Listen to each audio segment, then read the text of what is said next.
টক ঝাল মিষ্টিতে সবাইকে স্বাগত জানাই। আশা করি সবাই খুব ভালো আছেন, আমিও ভালো আছি। আজকে তৈরি করব আমাদের অতি প্রিয় একটি রেসিপি, ডিমের চপ। ডিমের চপ তো আমরা সবাই খুবই ভালোবাসি। একদম দোকানের মতো ডিমের চপ কিভাবে বাড়িতে তৈরি করবেন স্টেপ বাই স্টেপ সবটাই আমি আপনাদের সাথে শেয়ার করব। আর সামনেই তো ভাইফোঁটা আসছে, অবশ্যই ট্রাই করতে পারেন, সবাই কিন্তু প্রশংসা করবে। এছাড়াও সন্ধ্যে স্ন্যাক্সই বলুন বা বাড়িতে গেস্টই আসুন, সবেতেই কিন্তু সুপারহিট এই রেসিপি। তাহলে দেখে নিন আমার আজকের রেসিপি, একদম দোকানের মতো ডিমের চপ।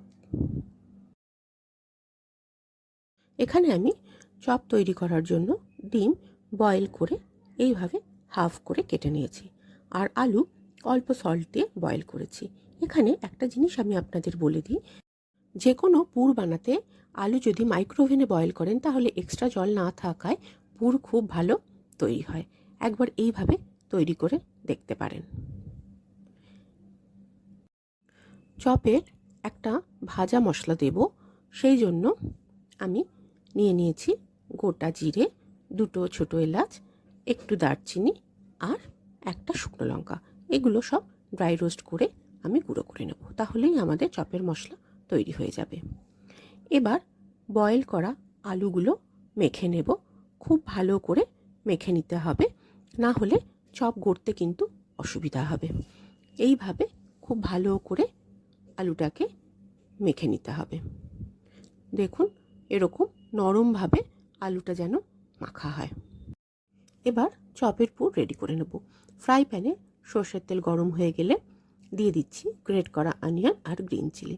এখানে আমি দুটো মিডিয়াম সাইজের অনিয়ন আর 4টে গ্রিন চিলি নিয়েছি। অনিয়নটা খুব ভালোভাবে ফ্রাই করতে হবে, আর যে যেরকম ঝাল পছন্দ করেন সেই মতন গ্রিন চিলি দেবেন।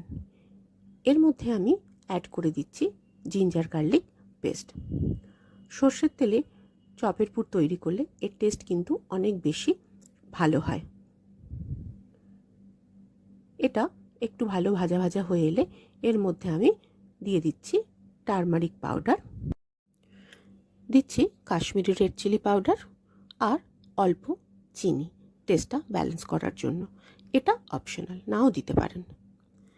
এবার এর মধ্যে দিয়ে দিচ্ছি কোরিয়েন্ডার পাউডার। এটা কিন্তু স্কিপ করবেন না, এর জন্য চপের পুরের স্বাদ কিন্তু অনেক বেশি সুস্বাদু হয়। সব কিছু খুব ভালো করে মিক্স করা হয়ে গেছে। এর মধ্যে এবার আমি দিয়ে দিচ্ছি বয়েল করা আলুটা, আর খুব ভালো করে ক্রমাগত এটা আমি মিক্সড করতে থাকবো। সমস্ত মশলার সাথে আলুটা ভালো করে মিক্সড করতে হবে। এবার আমি এর মধ্যে দিয়ে দেবো আন্দাজ মতো সল্ট। আলুটা সেদ্ধ করার সময় কিন্তু আমি অল্প সল্ট দিয়েছিলাম, সেটা একটু বুঝে খেয়াল করে দিতে হবে। এটা আমি লো ফ্লেমে করছি। খুব ভালোভাবে এটা মিক্সড করা হয়ে গেলে এর মধ্যে আমি দিয়ে দিচ্ছি তৈরি করে রাখা ভাজা মশলা। এটা কিন্তু স্কিপ করবেন না, এটা দিলে চপ যেমন সুস্বাদু হবে তেমনি একটা সুগন্ধও পাবেন। খুব ভালো করে মিক্সড করে নিলেই কিন্তু আমাদের পুর একদম রেডি। খেয়াল রাখবেন পুর যেন একদম ড্রাই হয়, না হলে কিন্তু চপ গড়তে খুব অসুবিধা হবে। পুর আমাদের রেডি হয়ে গেছে। এবার এটা আমি ঠান্ডা করতে দেব। পুরটা ঠান্ডা হতে দেব, ততক্ষণে ডিমের মিক্সচারটা চলুন তৈরি করে নিই। একটা বোল নিয়ে নিলাম। এখানে আমি দুটো ডিম নিয়েছি। ডিমের পরিবর্তে চাইলে অবশ্যই কর্নফ্লাওয়ারও ব্যবহার করতে পারেন। দিয়ে দিচ্ছি আন্দাজ মতো সল্ট আর দেব ব্ল্যাক পেপার। এবার খুব ভালো করে এটা বিট করে নেব। যারা কর্নফ্লাওয়ার ইউজ করবেন তারাও একইভাবে সামান্য একটুখানি সল্ট আর ব্ল্যাক পেপার মিশিয়ে নিয়ে মিক্সড করে নেবেন। এটা আমাদের রেডি হয়ে গেছে। এবার আমি ব্রেড ক্রাম্বসটা রেডি করে নেব। দিয়ে দিচ্ছি আন্দাজ মতো সল্ট আর ব্ল্যাক পেপার। এইভাবে করলে চপের কোটিংটাও দারুণ সুস্বাদু হবে। এই টিপসগুলো প্লিজ ফলো করবেন। খুব ভালো করে এবার এটা আমি মিশিয়ে নিচ্ছি, তাহলেই আমাদের ব্রেড ক্রাম্বস একদম রেডি হয়ে যাবে। চপের পুর একদম ঠান্ডা হয়ে গেছে। এবার চপগুলো একটা একটা করে গড়ে নেব। প্রথমে কিছুটা আলুর পুর হাতে এইভাবে চেপে চেপে নিতে হবে। এবার এর মধ্যে অর্ধেক ডিম আমি এইভাবে দিয়ে, দেখুন ঠিক এইভাবে এটাকে করতে হবে। খেয়াল করবেন ডিমের কুসুম বা সাদা অংশ কোনোটাই যেন দেখা না যায়। সবটাই ভালো করে আলুর পুর দিয়ে ঠিক এইভাবে ঢেকে দেবেন। দেখুন কিভাবে আমি করছি। আর এইভাবে দু হাতের সাহায্যে রোল মতো করে নিলে চপের শেপটাও খুব ভালো হবে।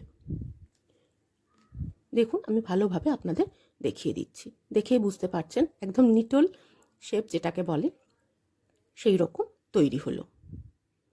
একইভাবে আমি বাকি চপগুলো তৈরি করে নেব। প্রত্যেকটা স্টেপ যদি ভালোভাবে ফলো করেন তাহলে একদম দোকানের মতো চপ খুব সহজেই বাড়িতে তৈরি করতে পারবেন। এগুলো আমার তৈরি হয়ে গেছে। এবার দেখে নিন চপ তৈরির পরবর্তী স্টেপগুলো। প্রথমেই ব্রেড ক্রামসে একটা কোট করে নিতে হবে চপগুলোর।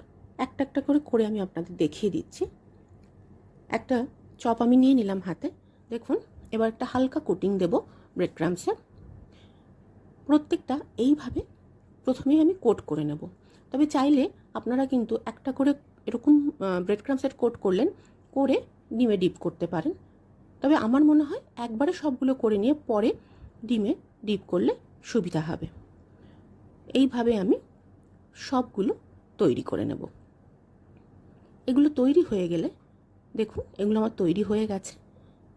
এবার আমি এটাকে ডিমে ডিপ করে নিচ্ছি। সেই সঙ্গে আবারও একবার ব্রেড ক্রামসের মধ্যে দিয়ে দিচ্ছি। এইবার খুব ভালো করে ব্রেড ক্রামসের কোট করতে হবে। একটু চেপে চেপে এইভাবে আর রোল করে করব, যাতে কোটিংটা খুব ভালো হয়। তাহলে যখন ফ্রাই করবেন দেখবেন ফ্রাইটা খুব ভালো হচ্ছে। ঠিক এইভাবে কোট করে নেবেন। দেখুন কত সুন্দর তৈরি হলো। এগুলো আমার একদম তৈরি হয়ে গেছে। ফ্রাই করার আগে এটাকে যদি 1 ঘন্টা ফ্রিজে রাখতে পারেন তাহলে ফ্রাই করতে খুব সুবিধা হয়, মানে কোটিংটা খুব ভালো সেট হয়ে যাওয়ার জন্য ফ্রাইটা খুব ভালো হয়। চলুন এবার এগুলো আমরা ফ্রাই করে নিই। আমি সাদা তেল নিয়েছি, তেল ভালো মতন গরম হয়ে গেছে, দেখতেই পাচ্ছেন। আমি একটা করে চপ তেলের মধ্যে দিয়ে দিলাম। ঠিক এইভাবে পাশ থেকে ক্রমাগত তেল চপের ওপরে দিতে থাকবেন, তাহলে সব দিক সমান রকমভাবে ফ্রাই হবে। না হলে কিন্তু চপের ওপর দিকটা ফেটে যাবে। এই টিপসগুলো অবশ্যই খেয়াল করবেন। এইভাবে আমি উল্টে পাল্টে চপগুলোকে ভেজে নিচ্ছি। কালার দেখেই বুঝতে পারবেন যে চপটা আপনার কেমন ফ্রাই হলো। দেখেই বুঝতে পারছেন ডিমের চপ পারফেক্ট তৈরি হয়েছে। আর একটা কথা, এটা কিন্তু মিডিয়াম ফ্লেমে ফ্রাই করবেন, হাই ফ্লেমে কখনোই করবেন না। তৈরি হয়ে গেল দোকানের মতো ডিমের চপ। উপর থেকে বিট নুন ছড়িয়ে দেব। এইভাবে চপ খেতে কার কার ভালো লাগে কমেন্ট করে জানাতে ভুলবেন না। আর কি, টমেটো কেচাপের সাথে গরম গরম সার্ভ করুন, সবাই আপনার তারিফ করবেই করবে। সেই সঙ্গে আমাকে কমেন্ট করে জানাবেন কেমন লাগলো। আমার আজকের রেসিপি ভালো লাগলে একটা লাইক শেয়ার করে দেবেন প্লিজ। সেই সঙ্গে চ্যানেলটা সাবস্ক্রাইব করে আমার সঙ্গে থাকার অনুরোধ রইল। সবাই খুব ভালো থাকুন, সুস্থ থাকুন। আবারও ফিরে আসছি নতুন কোনো রেসিপির সাথে।